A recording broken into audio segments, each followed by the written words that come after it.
ষষ্ঠ উপজেলা পরিষদের প্রথম ধাপের নির্বাচনে প্রার্থীদের প্রচারণা শেষ হচ্ছে আজ মধ্যরাতে। তাই শেষ মুহূর্তে প্রার্থীরা ভোটারদের মন জয়ে পাড়া মহল্লা চষে বেড়াচ্ছেন। সমস্যা শুনে দিচ্ছেন সমাধানের আশ্বাস। ভোটারদের কেন্দ্রে গিয়ে ভোট দেওয়ার আহ্বানও জানাচ্ছেন প্রার্থীরা। আগামী 8ই মে দেশের 146 উপজেলায় ভোট গ্রহণ হবে।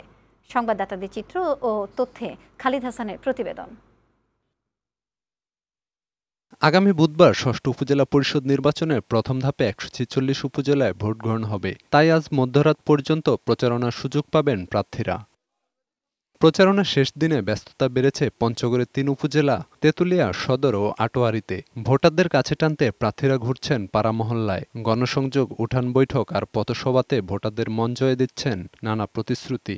আটোয়ারী উপজেলার মানুষ আমাকে এত বেশি ভালোবাসে যে মানুষের আমার বিরুদ্ধে কোনো অভিযোগ নাই। ঠাকুরগাঁওয়ের বালিয়াডাঙ্গি ও হরিপুর উপজেলায় এদিন ভোট হবে। এখানে 3টি পদে লড়াই করা প্রার্থীরা সমর্থকদের নিয়ে গণসংযোগ চালাচ্ছেন। উন্নয়ন পরিকল্পনা শুনিয়ে চাচ্ছেন ভোট। দিনাজপুরের হাকিমপুর উপজেলা পরিষদ নির্বাচনের প্রার্থীদের এখন দম ফেলার ফুরসত নেই। হাতে আর মাত্র সময় কয়েক ঘন্টা। তাই ভোটার আকর্ষণে পথসভা, উঠান বৈঠক করে তুলে ধরছেন নির্বাচিত হলে এলাকার উন্নয়নে কি পরিকল্পনা তাদের। নতুন করে আমরা পরিকল্পনা দিয়েছি এই বাজারকে আধুনিকীকরণ করার জন্য।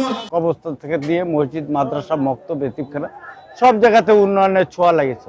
নাটোরের 3 উপজেলায় চলছে প্রার্থীদের শেষ মুহূর্তের প্রচারণা। নাটোর সদর, নলডাঙ্গা ও সিংড়া উপজেলায় প্রথম ধাপে ভোট হবে। ভোট চাওয়ার পাশাপাশি ভোটকেন্দ্রে ভোটার উপস্থিতি বাড়াতে জোর প্রচারণা চালাচ্ছেন তারা। প্রথম ধাপে ফরিদপুর সদর, চরভদ্রাসন ও মধুখালীতেও ভোট হবে। শেষ মুহূর্তের প্রচারণা এখন ব্যস্ত সময় কাটাচ্ছেন 3 উপজেলার প্রার্থীরা। এদিকে আগামী 21শে মে দ্বিতীয় ধাপের নির্বাচনকে সামনে রেখে প্রচারণা চালাচ্ছেন পাবনা, চাটমোহর, ভাঙ্গুড়া ও ফরিদপুর উপজেলার প্রার্থীরা।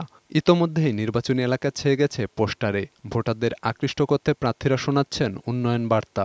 আমি যদি নির্বাচিত হই তাহলে এই বিভেদটা ভবিষ্যতে থাকবে না। অবশ্যই জনগণের রায় যেটা হবে সেটাই আমি গ্রহণ করে নেব। ডেস্ক রিপোর্ট, বৈশাখী সংবাদ।